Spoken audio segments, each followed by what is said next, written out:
자, 두 개의 테마를 하고 마무리합니다. 이번에 저당권 설정 제한입니다. 576페이지예요. 저당권 설정 제한, 저당권 설정 등 제한을 발표하시고요. 전통적으로 꾸준히 출제됩니다. 뒤에다 적어요. 저당권 설정 제한 뒤에다가 사업 주체의 행위 제한이에요. 사업 주체의 행위 제한이라고 부제목을 적어줍니다. 네, 사업 주체 행위 제한하고 그 다음에 건너편에 보면은 중간에 부기등기 의무 나와 있습니까? 네. 부기등기 의무가 나와 있어요. 제3자의 행위 제한이죠. 제3자의 행위 제한 그렇게 적어줍니다. 부기등기 의무 뒤에다가 제3자의 행위 제한 그렇게 적으시면 되죠. 자, 사업 주체의 행위 제한, 저당권 설정 제한을 설명드리겠습니다. 일단 설명 듣고 필기 대신에 교재의 밑줄을 긋고 확인하시면 돼요. 설명 듣고 교재를 볼 수 있죠. 앞에 봐주십시오. 설명 예를 드는 거니까 필기는 필요치 않습니다. 설명 들으세요. 필기를 하지 않고 설명을 들으셔야 됩니다. 여러분들이 Y건설에서 500세대의 아파트를 지을 거예요. 그때 우리는 500세대 아파트니까 주택법상 사업계획 승인 대상이고 주택법상 사업계획 승인을 얻어서 건설하는 Y건설을 뭐라고 부르죠? 사업주체라고 합니다. 이 주택건설 사업주체가 사업계획 승인권자에게 이제 사업계획 승인을 신청하고 사업계획 승인을 받고 대지를 조성하고 주택을 건설을 하게 됩니다. 그러다가 이 건설회사가 건설 자금이 부족하니까 이 사업계획 승인을 얻어서 건설하는 이 주택가 대지를 은행에 담보로 제공하고 대출을 받으면은 이게 저당권이 설정될 거 아니에요. 그러면은 주택법상 건설 사업주체가 건설하는 아파트는 건설회사와 청약 계약을 한 입주 예정자가 있잖아요. 그럼 여러분이 새아파트 분양받는 입주 예정자인데 잔금을 마치고 여러분이 새 아파트 소유권을 이전받을 때 건설회사가, 여러분 아파트를 짓는 건설회사가 자금 부족으로 저당권 설정하고 대출을 받은 아파트 소유권을 이전받을 수는 없잖아. 맞죠? 그래서 우리 주택법에서는 주택건설 사업주체, 건설회사로 하여금 일정한 기간 동안 사업계획 승인을 얻어서 건설하는 주택가 대지에 대해서 저당권 등 설정 행위를 못하도록 사업주체의 행위 제한을 하게 되는 거야. 그때 행위 제한 기간은 언제부터 언제까지 무엇을 못하는지 행위 제한 기간과 행위 제한 대상을 공부하는 거예요. 대충 이해가 됐죠? 입주자 모집 공고 승인 신청 이후부터 해당 주택에 대한 소유권 이전 등기를 신청할 수 있는 날, 입주자 모집 공고 승인 신청 이후부터 해당 주택에 대한 소유권 이전 등기를 신청할 수 있는 날 이후 60일까지 이 기간 동안 사업계획 승인을 얻어서 건설하는 주택가 대지에 대해서 저당권 등 담보물권 설정할 수 없고 지상권, 전세권, 등기되는 부동산 임차권 등 용익물권 설정할 수 없고 매매, 증여 등의 방법으로 처분은 하는 행위를 못하게 한 거예요. 그러면은 이 기간 동안에 건설회사가 건설하고 있는 주택가 대지를 저당권 등 담보물권 설정할 수 없죠? 지상권, 전세권 설정 못하겠죠? 매매, 증여 등의 방법으로 처분을 못하게 법으로 만들어둔 거예요. 제도적으로. 여러분이 입주 예정자 입장이라면 이런 법안을 제출하는 국회의원 참 감사하죠. 이런 법안을 끊임없이 생산하는 국회의원이 좋은 국회의원이 되는 거예요. 국회의원은 공부를 많이 해야 됩니까? 많이 싸워야 됩니까? 많이 공부를 해야 되죠. 그래서 국회 도성에서 공부하는 국회의원, 이런 법안을 끊임없이 생산하는 국회의원을 우리가 뽑아야 되는 거죠.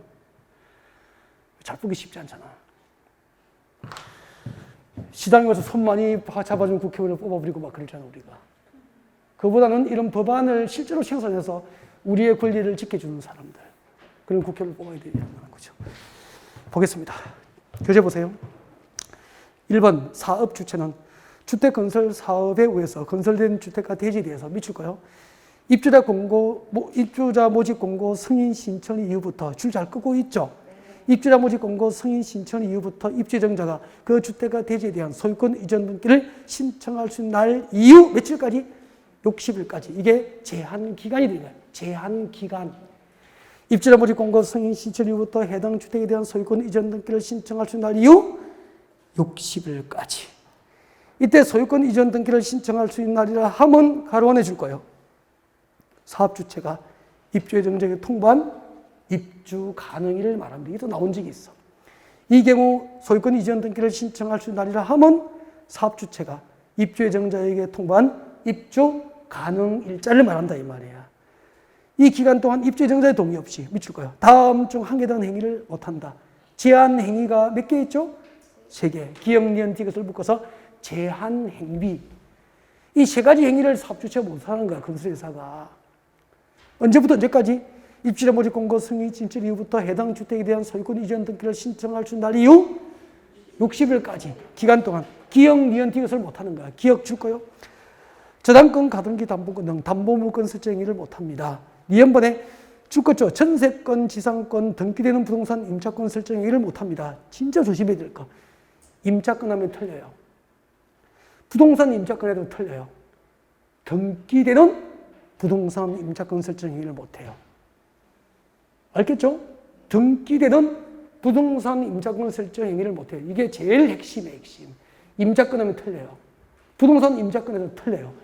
등기되는 부동산 임차권 설정 행위를 못하는 거야. 그리고 줄 거죠. 매매, 정려 등의 방법으로 처분하는 행위를 할 수 없다. 이게 원칙이라. 건너와요. 부기등기 의무가 뭐라고 그랬죠, 아까? 제3자의 행위자이라고 그랬죠.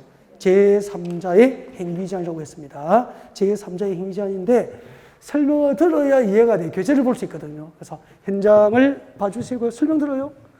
저 보세요. 여러분, Y건설이 500세대 아파트를 짓기 위해서 사업계획 승인권자에게 사업계획 승인을 받고 건설되는 주택과 대지에 대한 청약 계약의 당사자가 누구죠? Y건설하고 입주 예정자가 청약 계약의 당사자 맞죠? 건설회사하고 입주 예정자가 청약 계약하고 사업계획 승인 받고 아파트 짓고 있는 거 아니에요? 그죠? 근데 건설회사도 아니고 입주 예정자도 아닌 갑돌이는 청약 계약의 당사자입니까? 제3자입니까? 제3자야. 근데 건설회사도 아니고 입주 예정자도 아닌 갑돌이가 건설회사에 채권이 있어. 그러면 건설회사가 사업계획을 받고 건설하고 있는 주택과 대지를 채권 확보를 위해서 압류, 가압류, 가처분 등의 목적물로 할 수도 있죠. 그러면 입주 예정자가 잔금을 끝내더라도 사용급소 이후에 잔금을 끝내더라도 소유권을 제대로 이전받습니까? 못 받습니까? 못 받고 법상 소송에 들어갈 수도 있잖아. 그럼 전세금 대출까지 받아서 잔금까지 받았는데 소유권 이전을 못 받고 입주 예정자 수백 명이 거리에 나앉게 되잖아요. 대법원 판결이 나올 때까지. 전 재산을 다 넣고 대출까지 받았는데 기가 차죠.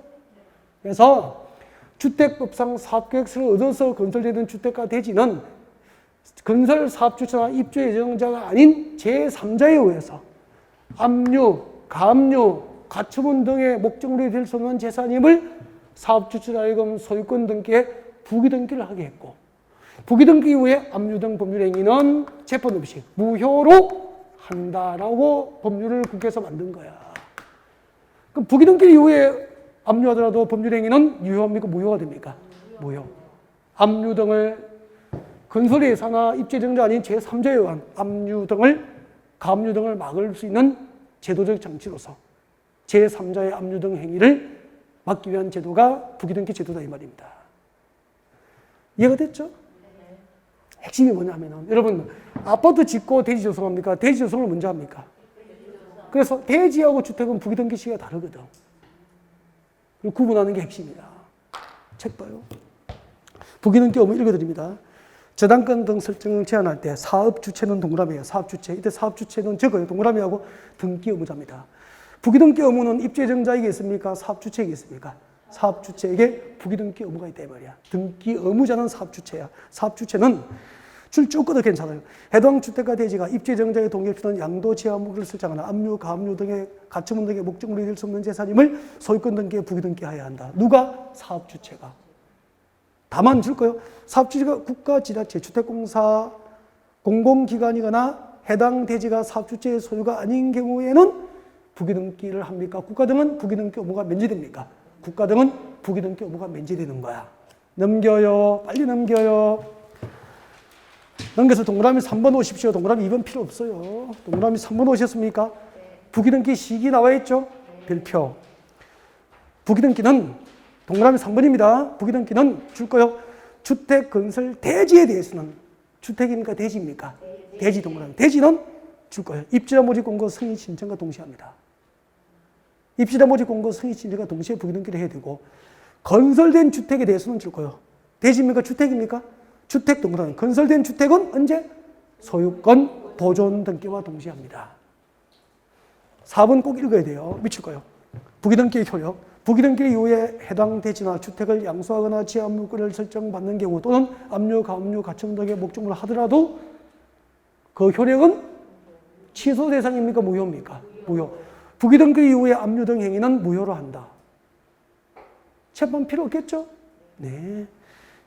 다 했어요. 하나만 하면 이제 마지막입니다. 3번 오십시오. 사용검사 후 매도 청구 제도라고 나와 있습니까?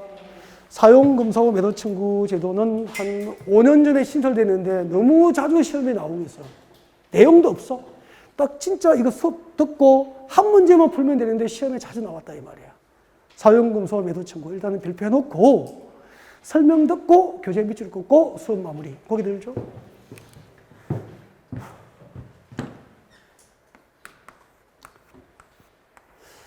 야, 1, 2월 달에 용어 정의하고 건설 사업 주체 등은 많이 했다고 안 했잖아요. 투기 관리자고 조정 대상 지역도 1, 2월로 대신할 거예요. 그래도 부장이 참 많죠. 엄청나게 공부가. 그래서 1, 2월, 3, 4월 강의를 어차피 복습해야 되니까 2번을 한번 꺼내 듣는 게 좋아요. 그래야 전 영역을 다 듣게 된다 이 말이에요. 보겠습니다. 사용검사 후 매도 청구. 잘 들어야 됩니다. 사용검사 후 매도 청구. 이런 법안을 국회에 제출하고 통과시키는 국회의원은 좋은 국회의원이라는 걸 알게 될 거예요. 한번 봐요. 여러분, 여기가 여러분 아파트 단지예요. 101동, 102동, 103동, 104동, 105동, 여러분 단지라니까. 여러분은 103동 아파트에 살고 있어요. 여러분, 여기 여러분 아파트입니다. 좋으시겠어요? 여기 입주해서 살고 있어. 그럼 뭘 받았다는 거죠? 사용, 검사 후 입주해서 살고 있는 거잖아. 그럼 당연히 등기는 했을까 안 했을까? 소유권 보존 등기 다 했겠죠. 시아파트 잠깐 마치고. 근데 잠깐만.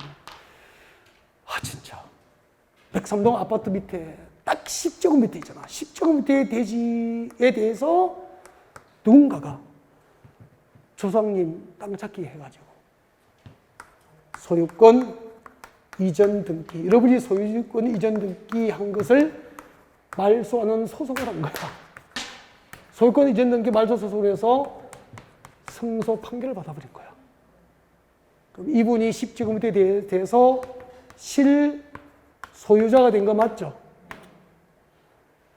그러면은 승소 판결 딱 판결서 들고 103동 찾아옵니다. 맞죠? 103동 주민 여러분, 지금 공인중개사 공부한다고 특강 다녀오신다고 피곤하시겠지만 잠깐만 내려오시라고. 여기 살고 계시는 103동 밑에 10제곱미터가 소유권 이전 등기 말소 소송으로 승소 판결 받고 제가 실소유자가 됐습니다. 저 보시다시피 그렇게 나쁜 사람 아니에요. 주변 시세가 평당 1,000만 원인데 제곱미터당 평당 1,000만 원인데 제곱미터당 1억 내시면 그대로 사세요. 헐. 그럼 여러분은 1억 드리고 그대로 사실됩니까? 소송해야 됩니까? 날벼락이잖아. 소송이 그냥 됩니까? 먹고 살기 바쁜데. 공짜입니까? 소송 비용 들어가야 되는데. 그래서 이런 경우가 요즘 많은가 봐. 그래서 실소유자가 소유권을 회복한 토지가 전체 대지 면적의 5% 미만이면은, 5% 미만이면, 네, 시가로 매도 청구 소송을 할 수 있도록 해서 승소 판결을 받으면은 시가로 보상을 하고, 네, 문제 해결을 할 수 있도록 법안이 제출된 거예요. 그러면 시가 제곱미터당 1,000만 원을 1억 주고 사는 경우는 없겠죠? 승소 판결 받으면 1,000만 원 시가를 주면 되니까. 기분 나쁨 못 받으면 법원에 공탁해버리고 문제 해결할 수 있으니까. 아시겠죠? 그러면은 주민들은 바쁜데 소송으로 다 나서야 됩니까? 대표자 뽑아야 됩니까? 대표자 뽑아야 되는 거야. 주택 소유자 4분의 3 이상의 동의를 얻어서 대표자를 선출합니다. 대표자가 소송을 진행하더라도 판결의 효력은 모든 주택 소유자가 그 효력은 영향을 미치게 됩니다. 그리고 전체 대지 면적이 5% 미만이어야 시가로 매도 청구 소송을 허용하게 됩니다. 이런 것들을 기억하면 되는 거예요. 마지막 밑줄 긋고 마무리합니다. 사용검소 매도 청구 읽어볼게요. 주택의 소유자들은 주택단지 전체 대지에 속하는 일부 동그라미 일부. 이때 일부는 몇 퍼센트? 5% 미만 적어요. 5% 미만의 토지에 대한 일부가 몇 퍼센트라고? 전체 주택단지 대지 면적이 5% 미만. 5% 미만만 적으면 돼요. 지금 밑에 나와요. 5% 미만의 토지에 대한 소유권 이전 등기 말소 소송에 따라서 사용검사 후 해당 소유권을 회복한 실소유자에게 해당 토지를 동그라미, 시가 동그라미, 시가로 매도 청구할 수 있다. 매도 청구는 시가로, 공식처럼. 다음 내려와요. 주택 소유자, 대표자 선정하고 소송한다고 그랬죠? 읽어볼게요. 주택 소유자들은 대표자를 선정해서 매도 청구에 관한 소송을 제기할 수 있는데 이 경우 대표자는 주택 소유자, 출거주 주택 소유자 전체 4분의 3 이상의 동의를 얻어서 대표자를 선정합니다. 내려오세요. 3번 출거주. 매도 청구 소송에 대한 판결은 주택 소유자 전체에 대해서 그 효력이 있다. 대표자 선정에 동의한 자에게만 효력이 있다면 틀려버리잖아. 동의와 관계없이 주택 소유자 전체에 대해서 효력이 있죠. 네. 그 다음에 매도 청구를 하려는 경우에는 해당 토지의 면적이 주택단지 전체 대지 면적이 몇 퍼센트? 5% 미만 동그라미. 이것도 정답 결정한 적이 있어요. 그리고 매도 청구의 의사표시는 실소유자가 해당 토지 소유권을 회복한 날부터 2년 이내에 실소유자에게 매도 청구 의사표시가 송달되어야 돼. 그 말은 실소유자가 소유권을 회복한 날부터 2년이 지나면은 매도 청구 소송을 할 수 있다, 없다? 없다는 뜻이야. 그리고 걱정 마세요. 5번 주택 소유자들은 매도 청구로 인해서 발생한 비용의 전부를 건설회사, 사업 주체가 건설회사 아닙니까? 건설회사에 뭐 할 수 있죠? 구상권을 행사할 수 있기 때문에 금전적인 부담이 있습니까? 없습니까? 없죠.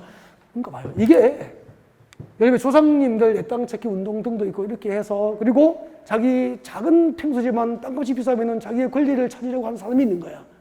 이런 경우가 많이 생기는가 봐. 이게 대법원까지 가면은 아파트 주민들이 얼마나 시달리겠어. 그 원성을 듣고 이런 법안을 만들어서 국회에 제출하고 통과시켜서 국민 생활이 편안하게 해주는 국회의원은 좋은 국회의원 맞죠? 우리 국민들도 국회의원 선거할 때 이런 안목이 있는 국민이 좋은 국회의원을 뽑지 않을까. 여기까지예요. 투기할지구하고 조정 대상 지역은 1, 2월에 강의가 진행됐기 때문에 그것으로 해야 돼요. 매번 다 이렇게 잘할 수가 없다고 그래요. 주어진 시간에 해야 되니까. 그래서 이렇게 마무리를 하고 농지법도 아마 1, 2월에 강의가 진행됐을 거예요. 그래서 농지법도 문제풀이 가기 전까지 한두 번밖에 강의를 안 해요. 그래서 1월달 강의를 참고하시고 5월달에 여유가 있으면 농지법도 살짝 언급을 하게 될 겁니다. 이렇게 해서 3, 4를 마무리하고요. 5, 6월 핵심 이론 강의에서 뵐 수 있도록 준비하겠습니다. 여러분 고생 많으셨습니다.